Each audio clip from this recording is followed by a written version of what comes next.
അനുവിൻ്റെ കരിയറിലൊരു one of the best മൂവിയാണ്. ചേർന്ന് തീവ്രത്തിന് ശേഷമുള്ള കേട്ടോ, അതാണ് ഞാൻ ലണ്ടനിൽ നിന്ന് കടത്തിക്കൊണ്ട് വന്നത്.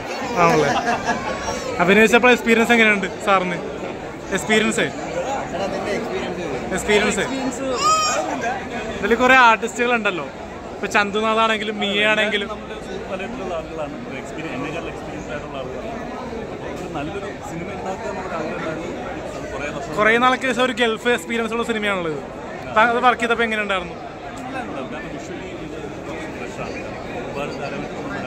ഒരു സ്ട്രഗിൾ ചെയ്ത് വരുന്നൊരു നായക കഥാപാത്രമാണല്ലോ. അത് വർക്ക് ചെയ്തപ്പോൾ എങ്ങനെ ഉണ്ടായിരുന്നു? ആ സ്ട്രഗിൾ നിങ്ങൾക്ക് ഫീൽ ചെയ്തില്ലേ?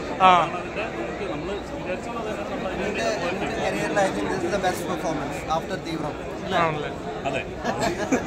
ഇനിയിപ്പോ കാണാനുള്ള പ്രേക്ഷകരോട് എന്താ നമുക്ക് പറയാനുള്ളത്? പ്രേക്ഷകരോട് എന്താ പറയാനുള്ളത്?